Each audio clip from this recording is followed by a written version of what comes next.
CSK batting ध्वंस कला DC को संजू सैमसन को मास्टर ब्लास्टर शतक आईपीएल 2026 सीजन ने सीएसके निजर प्रथम विजय हासिल करिछि एवं पॉइंट टेबल नंबर 9 रे रहिछि। अन्य पक्षे डीसी एही मैच रे हारी नंबर 4 रे रहिछि। सीएसके बनाम डीसी मैच रो सारांश जानिबा पूर्वरु वीडियोटी को गोटे लाइक एवं चैनल को सब्सक्राइब करने को जमा भूलिबेनी। तेबे आईपीएल 2026 रो 18तम मैच सीएसके बनाम डीसी मध्य खेला जाइथिला, जहाँ CSK home ground Chepauk stadium रे अनुष्ठित होइथिला।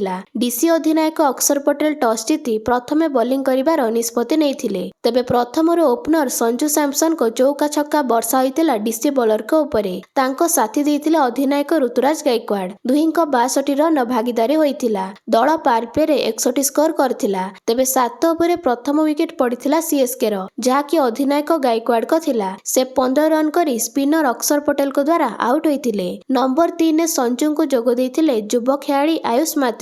संजू एवं मात्रे सबुठु अधिक 68 बॉल 113 रन विशाल पार्टनरशिप गढ़ी उठिथिला। तेबे एथि मध्यरे शेष ओवर दलर स्कोरिंग हार को सर्वाधिक करबा पई एक कौशलगत पदक्षेप निया जाइथिला सीएसके तरफरु, जेउथरे आयुष मात्रे को रिटायर्ड आउट करा जाई 18 over power hitter Shivam Dubey को रन रेट बढ़ाइबा पई मौका मिलिथिला। तेबे मात्रे 36 बॉल 69 रन पारी खेलिथिले। से 3टी चौका सह 4टी छक्का मारिथिले। शेषरे शिवम दुबे संजू सैमसन को सह शेष ओवर जाई रहिथिले एवं निज बैटु 2टी चौका गोटिए छक्का मारी 20 रन पारी खेलिथिले।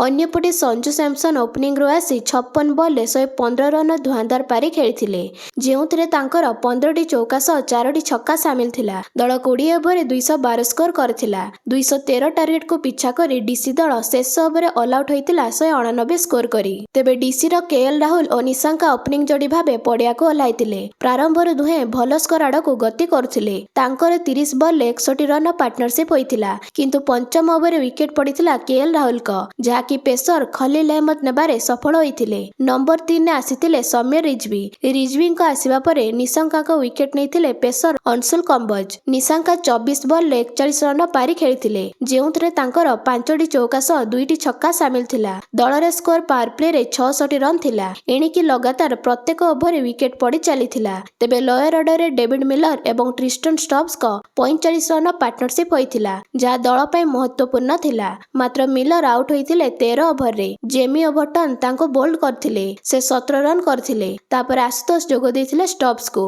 15 ओवर रे दल 149 स्कोर करिथिला 6टी विकेट हराई। मात्र एतिकी बेले आशुतोष शर्मा मध्य आउट होई पेविलियन फेरथिले। तांको नूर अहमद आउट करथिले। आशुतोष 19 रन करथिले। अन्यपटे एकाकी बैटर स्टब्स 212 टार्गेट को हासिल करिबा पई संघर्ष करथिले, किंतु दुर्भाग्यवशतः 19 ओवर जेमी ओवरटन को हाथरू आउट होइतिले। से 68 बॉल 60 रन पारी खेलिथिले। से 4टी चौका 3टी छक्का मारिथिले।